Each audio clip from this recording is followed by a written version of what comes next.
شروع کرتا ہوں اللہ تعالیٰ کے نام سے جو بڑا مہربان نہایت رحم والا ہے۔ حضرت معاویہ بن سفیان رضی اللہ تعالیٰ عنہ سے روایت ہے کہ وہ ایک دن اپنے ماموں حضرت ابو ہاشم بن عطا رضی اللہ تعالیٰ عنہ کے پاس ان کی عیادت کو گئے تو حضرت ابو ہاشم ان کو دیکھ کر رونے لگے۔ حضرت معاویہ رضی اللہ تعالیٰ عنہ نے پوچھا کہ ماموں جان آپ کیوں روتے ہیں؟ کیا بیماری کی شدت نے آپ کو قلق و اضطراب میں مبتلا کر دیا ہے یا دنیا کی حرص و طمع نے؟ انہوں نے فرمایا عزیز من، تم نے جو کچھ کہا ایسا ہرگز نہیں ہے، بلکہ قلق و اضطراب کا باعث یہ ہے کہ رسول کریم صلی اللہ علیہ وآلہ وسلم نے ہم کو ایک وصیت کی تھی اور میں اس پر عمل کرنے سے قاصر رہا ہوں۔ معاویہ نے پوچھا وہ وصیت کیا تھی؟ انہوں نے کہا میں نے رسول کریم صلی اللہ علیہ وآلہ وسلم کو یہ فرماتے ہوئے سنا کہ تمہارے لیے دنیا کے مال میں سے بس اس قدر جمع کرنا کافی ہے کہ تمہارے پاس ایک خادم ہو اور اللہ کی راہ میں لڑنے کے لیے ایک سواری ہو، اور میرا خیال ہے کہ میں نے ان دونوں چیزوں سے کہیں زیادہ مال و اسباب اپنے پاس رکھا ہے۔ حضرت عقبہ بن عامر رضی اللہ تعالی عنہ نبی کریم صلی اللہ علیہ وآلہ وسلم سے نقل کرتے ہیں کہ آپ صلی اللہ علیہ وآلہ وسلم نے فرمایا جب تم دیکھو کہ اللہ تعالیٰ کسی بندہ کو اس کے گناہ و معصیت میں مبتلا ہونے کے باوجود اس کی محبوب ترین چیزیں یعنی دنیاوی مال و دولت اور جاہ و حشمت وغیرہ دیتا ہے تو سمجھ لو کہ وہ یعنی اس کو اس کی محبوب ترین چیز دینا استدراج ہے۔ اس کے بعد رسول کریم صلی اللہ علیہ وآلہ وسلم نے استشہاد کے طور پر یہ آیت تلاوت فرمائی۔ ترجمہ: جب کافر اس نصیحت کو بھول گئے جو انہیں کی گئی تھی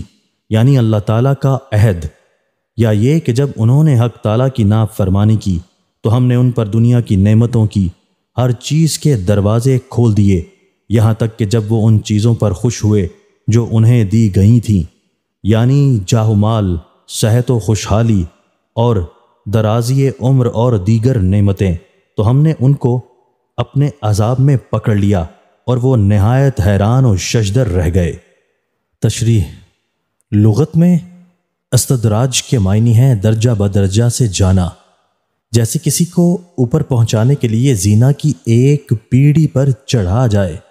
پھر دوسری پیڑھی پر چڑھا جائے اور پھر تیسری پیڑھی پر، اسی طرح یک کے بعد دیگرے ایک ایک پیڑھی پر چڑھاتے ہوئے اس کو آخرت تک لے جایا جائے۔ اور بندہ کے حق میں اللہ تعالیٰ کا استدراج یہ ہے کہ جب کوئی انسان گناہ و معصیت میں مبتلا ہو تو اس کو دنیا کی خوش کن نعمت عطا کرے یا اس کی کوئی بات یا خواہش پوری کر دے اور پھر اس کو اس کے حال پر چھوڑ دے، تاکہ وہ انسان یہ گمان کرے کہ یہ میرے حق میں پروردگار کی طرف سے لطف و کرم ہے، چنانچہ اپنی کھال میں مست رہے کہ نہ تو اپنی بد عملیوں سے توبہ کرنے کی طرف متوجہ ہو اور نہ اپنے گناہ پر استغفار کرے اور پھر ایک دم عذاب الہی میں پکڑا جائے۔ بس یہ گویا حق تعالیٰ کی طرف سے اس بندہ کو بتدریج عذاب کی طرف لے جانا ہے،